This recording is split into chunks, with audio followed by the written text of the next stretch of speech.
A part of it you touched in your talk.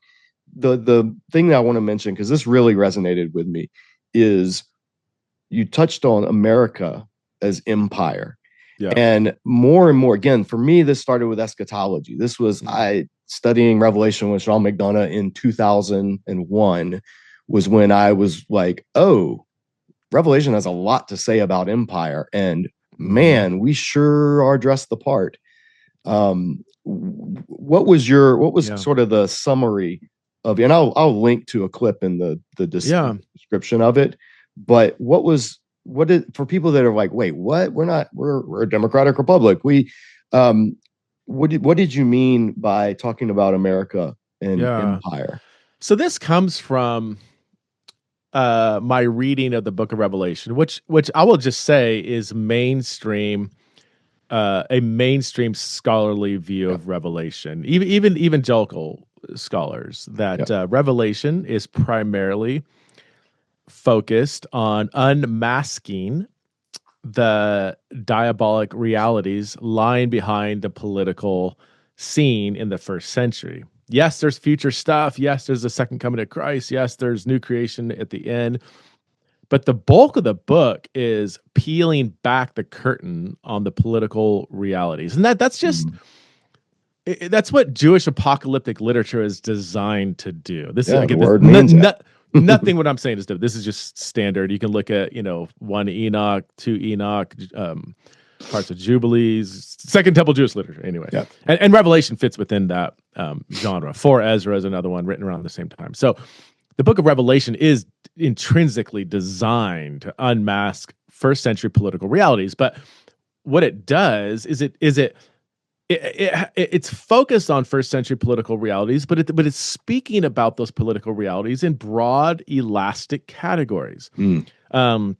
I don't have time to go into great detail. I've written on this in 2 books, my book on nonviolence and my recent one, Exiles, the Church in the Shadow of the Empire. I have a whole chapter on Revelation where I tease this out. But, Rome, the Roman Empire, is called Babylon.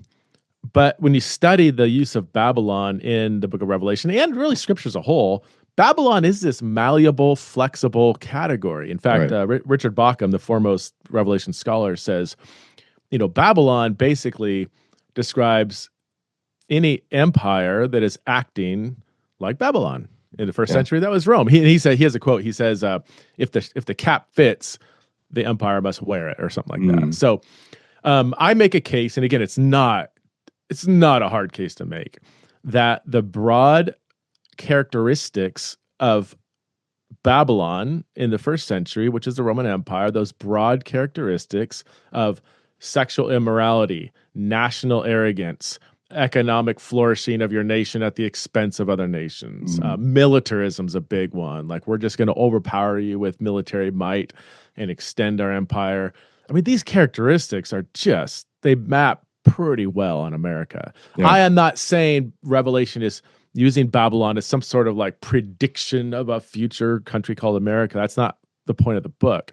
But America, of any nation today, if there is a Babylon, America fits within that. Maybe, I don't know, maybe China, maybe Russia, maybe India, I don't know. But for sure, America does. I mean, the American military has 750 military bases in 80 different countries. Like, that is like, we're out there, America has a history of overthrowing democratically elected leaders of other nations. We've done it dozens of times.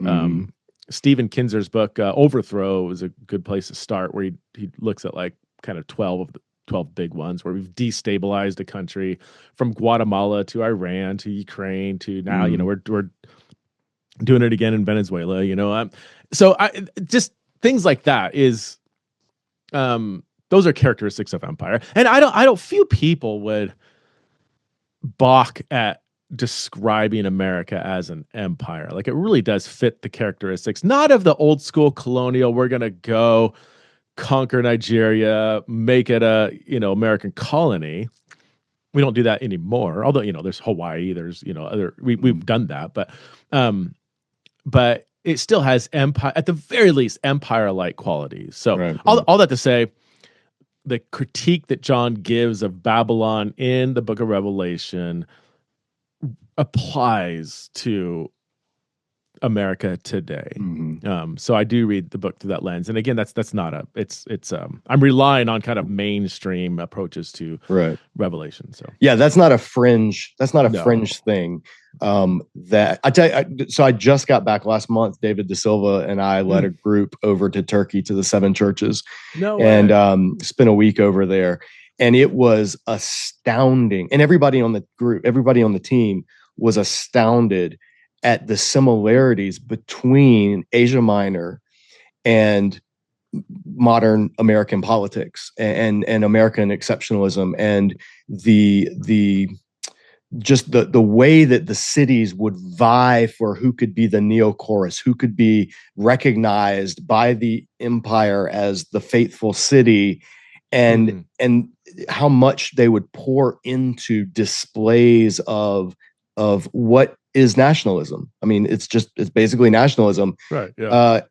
Everybody on the team was just blown away by how applicable that is to the American political. And again, this is not partisan. It's not like, this is MAGA Republicans. No, the left does it just as well. They may not be as blatant in their use of scripture, but it's bipartisan. It's the beast is bigger. The beast has 2 wings, left and right, but they're both wings of the beast. And so it's just it came home to me. And viewers, if you're watching, I've been posting some of the excerpts from that trip on the channel, so you can check those out if you just a little vlog stuff, not anything in depth, but it's the timing of having you on to talk about this. And when I got back is when I saw your video about that. I was like, yeah, this is in the air right now. And it's something that and Christians need to breathe it in. Like, we need to breathe in this critique of empire without getting defensive, without going,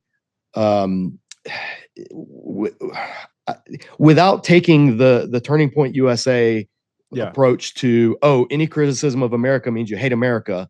No. If that's the case, all of the biblical prophets hated Israel because they were the first to criticize Israel. 100%. Yeah, hated his people because he was the first to criticize Chorazin and Bethsaida and Jerusalem. If you love your country, you have to be critical of it. Yes. You don't get to just my country right or wrong. No, that's what hating your country looks like. Yes, that's it's unpatriotic to blindly follow political leaders who are not steering the country in a good direction. Yeah, absolutely.